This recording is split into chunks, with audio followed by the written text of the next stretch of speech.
What key quality would you say that all successful people share? I think that people have to have lots of different skills, but let's start off with some of those. Tenacity first and foremost. If you don't really have tenacity, you're not going to get anywhere. Not every day starts out as great. Not every contract that you put in for actually gets a yes on it. You have to know how to pick yourself up when you fall down. And life doesn't, as we all know, go in straight lines. You have to have commitment. You have to have focus. You have to know exactly where you are going. You have to be dedicated to what it is that you're doing, whether you're a student trying to get through your exams, whether you're somebody who wants to set up in business, or whether you're somebody working in the corporate sector, or whether you're the busy housewife. You need to have that focus and know which direction you're going down. You have to never take no for an answer. If somebody says something's not possible, then I always think to myself, then there's a way around it. So don't take no for an answer. And finally, mix with people that are going to raise your game. Mix with positive people, people that actually see that there's an opportunity out there. So when you come up with an idea, they think to themselves, right, let's go, how can we grow that idea? So mixing with people that are going to raise your game, people that have greater skills than you, whatever they may well be, maybe in finance, it may be in marketing, it may just be one student asking another student for their guidance. It doesn't matter. But as an entrepreneur myself, I say to you, you cannot be all things to all people. You need to know when you can't do something, and you need to know it's actually okay to call in the troops around you. One of the best advice I've ever received was when someone told me to rid my life of all negative people and only hang around positive people that I can look up to and that I want to be like. And that's when I started to become successful, was when that happened. It's all about actually, wanting to be a success, believing you can be a success. We all know, Judith, that success means different things to everybody. For some people, it's a big house in the country. For other people, it's a yacht. But for other people, it's actually success to them is actually doing what they want to do as and when they want to do that. And for me, that's what success is. The freedom to do what I want to do as and when I want to do it. Who are some of your mentors that have helped you along the way? I have a lot of mentors or role models around me, and they're different people for different things. Not everybody, as I said before, we can't all be all things to all people. So therefore, individuals, as in my professional speaking career, then I'd have professional speaking, then I'd have speakers who would be my role models and my mentors. And those mentors can either be people that I see face to face, or they can be remote mentors, and they don't even know that they are. Insofar as that mentor may then become a role model, and that role model is somebody that you aspire to, somebody that may be doing things differently to you. Then I will have then mentors in the business. So therefore, you'd have financial, somebody that helps with finance, somebody that helps with marketing, somebody that comes up with ideas, and then other mentors along the way. I think one gathers them throughout one's life along the way. It's never necessarily one person all the time. For me, it hasn't. For other people, it might be. But for me, it's been an eclectic group of people that are there for the different things and the different aspects. And as you hear, I do a lot of things in my life in terms of a lot of variety. So therefore, it's different people along the way, different people that may have established a charity that I would look up to them and think to myself, that is something, that's a person that I really admire. And what is it that I admire about them? So therefore, lots of different people with different aspects and different things that they offer would be what I'd be looking for. Can you tell us about your new book? Yes, I certainly can. The new book is called Show Stress Who's Boss, and that actually helps people to manage stress in their lives. It provides 4 easy steps for people to actually manage and beat stress. And I wrote it, the book is really for everybody, from an individual who needs to effectively manage their own stress to, say, maybe a manager, supervisor, or team leader who has to deal quickly with any stress-related problems in the workplace. And, the format of the book is one that delivers practical answers to the many questions we all have about how to manage stress to achieve a healthy work-life balance. This is my 3rd book. The first book was called Managing Stress in the Workplace, published by LexisNexis. And it was quite a heavyweight tome, and that was sort of 10 years ago. And I thought that after writing my first book, I'd never go back to writing another book again, but I chose to write a second book on marketing, and my 3rd book, I came back to my roots, and I wrote about stress. And I thought, well, do I really need to write another book on stress? I felt that my first one was the definitive version for me. But then I thought I did, because all the times that I'm on platform, there are still so many people that come over to me and say to me, what do you do about this? How can I manage my people? How can I bring about a healthy workplace culture? How can I actually help people to manage the stress?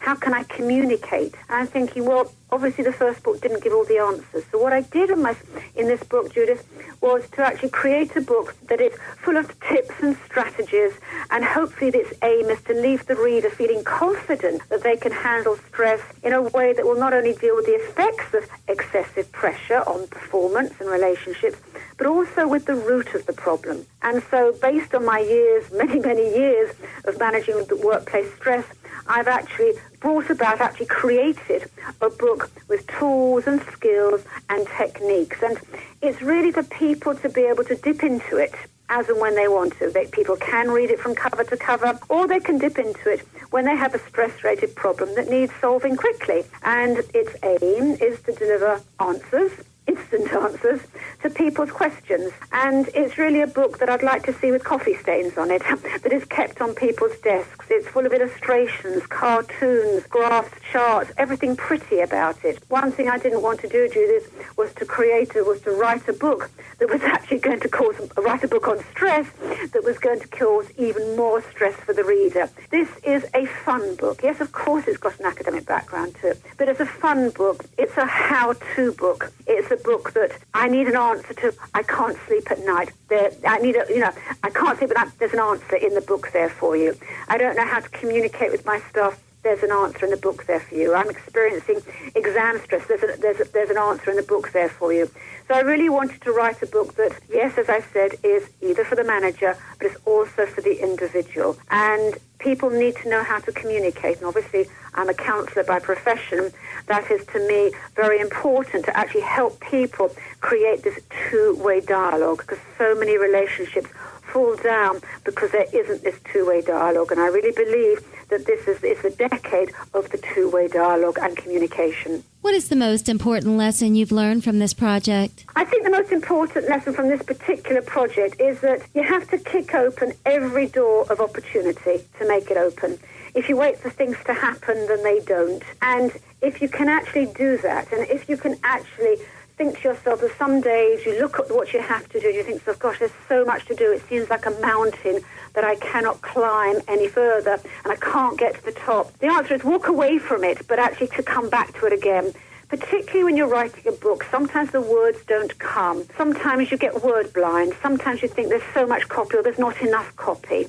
And being a writer myself of, books and articles, I would say that sometimes you have to leave the computer and then come back to it. And sometimes my best ideas are when I'm on a train or when I'm out walking or somewhere away from the desk. And I always have a notepad and pencil with me. It might be a little old-fashioned, but it works extremely well for me because it could be an idea. It could be something you see on a billboard. It could be something being advertised. It could be in a supermarket queue because you've seen something on someone's trolley which just sparks off an idea. There are realistically no new ideas under the sun, and sometimes you can see something and think, how could you actually morph that to something else?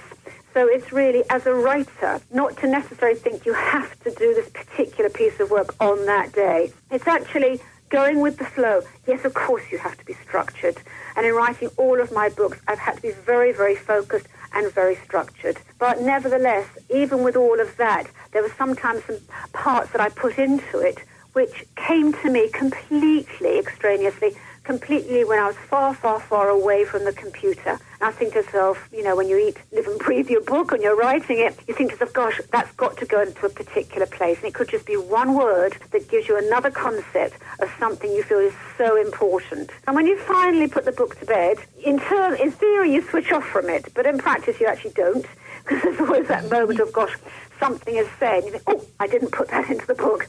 But you do have to draw a line underneath it. You have to say that's as good as you're going to get it for that period of time. So huge learning that comes out of the book. It is that tenacity, focus, keep in the direction, and when you're feeling rubbish one day, the next day you may feel better. Be positive. Keep positive. Only mix with positive people.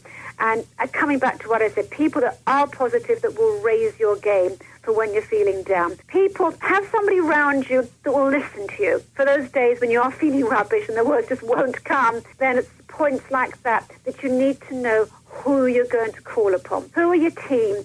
Who are your team that are going to be there for you? So whether it's your team of mentors, your team of coaches, it could be a friend, it could be a professional coach. But it's know who's going to listen to you. Not everybody listens. A lot of people talk, but not everybody listens. Not everybody has the capability of listening. So find out who's in your dream team. Your dream is probably to write the book. Who's in your dream team who are going to actually help that book come lift off from the pages of the computer and actually get onto the bookshelves. And it's having your dream team around you that are going to help you to do that. It's knowing who to go to, when to go to them, and for the person that's a good listener, then you'll talk to them because you want them to listen to you. For the person that's good on advice, then go to them for advice.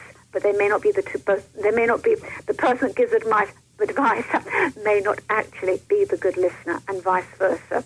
So know who it is that's actually going to help you on your journey. We're all on this journey together. And usually people want to help others. And that's the joy in all of our lives, that there's a new story around every single corner. I took communications in college, and my first communications class, we sat down and my professor said, I'm going to teach you today not how to communicate, but how to listen. And it was very powerful. Right. It's exactly right. You know, I can't tell you, Judith, how many times people say to me, oh, I'm a great communicator. But they don't know how to listen. They talk over other people.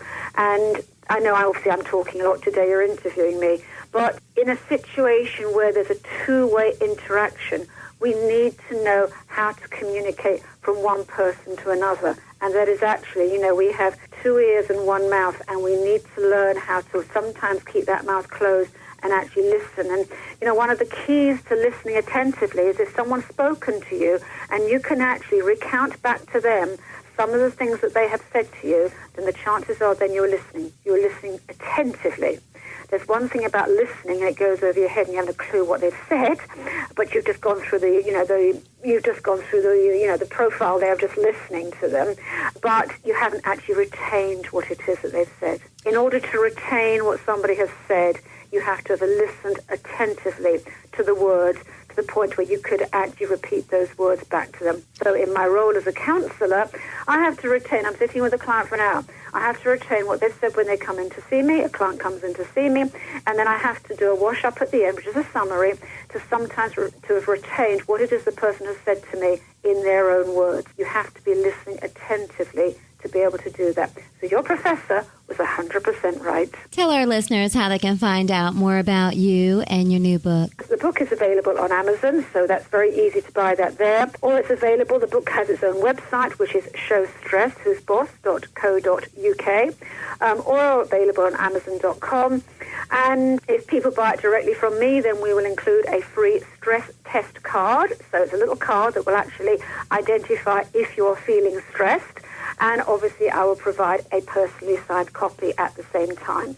But if you want to go to Amazon, then it's there and you'll get it very, very quickly, obviously, as you're in the States. Otherwise, we'll post it out to you. And I hope people do buy it, not so much because I need to have more books published for them to buy, but actually I want the message that comes out from the book to go to as many people as possible. I want the book to make a difference to people's lives. And, you know, having the 25 years experience doesn't just disappear overnight. It's there.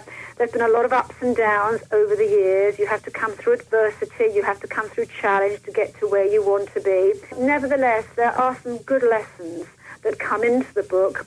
There are some stories that I speak on platform when I'm actually on platform as a motivational speaker. I've included stories in the book. I've included case studies. It is a fun book. I wanted to create, and I was told I couldn't, but I have. I wanted to write a fun book on how to manage stress effectively. Even the title, Show Stress Who's Boss, is a title which hopefully people will hold on to. I want the book to make a difference. And I want people, as I said, to spill their coffee on it if necessary, to show that it's on their desk and they can dip in and out of it. To me, that is then what I would regard as that is my vision and that is my mission, which is to make a difference.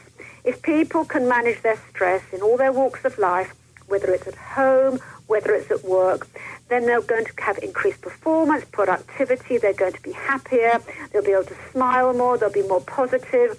They themselves and will make a difference to other people. And that, to me, would be the greatest joy. That somebody can read a book, it makes a difference to them, and they can pass on that learning and that knowledge onto other people. To me, that is would be a success story, and particularly if someone wrote to me and told me that was the case. And when readers do write to me, it is a joy to hear from them and to pick up that dialogue, to pick up that communication, because I am a counsellor and I do, communications is everything to me. But to have that contact is fundamentally important, and to hear how it has helped somebody, maybe at a difficult time, and they were going through a stress-related problem, maybe it was a traumatic situation, a relationship breakdown, being made redundant, or as simple as, what do I do at a performance review? It's right across the board. The book really is, it captures the marketplace of wherever you are, you'll find yourself somewhere in the book. And yes, and I hope you love the cartoons, because I created cartoons purely for this book, and there's about 80 cartoons within the book. It is a fun book. Every cartoon has been crafted and tailored and customized, whatever word you want to use there, for everything that it's trying to actually demonstrate. So if you need to learn how to say no, which is one of the stress management technique that a lot of people need, then that is in the book. It'll help people to actually manage their being assertive and learning how to say no. Can't sleep at night? There are tips in there. It's full of tips and tools and strategies. Dip in, dip out, but please use it. Show stress who's boss. Carol, it's been a pleasure to have you on the show today, and I hope that you'll come back again. Thank you very much indeed, Judith, and thank you for the invitation. Thank you. You are listening to thesop.org.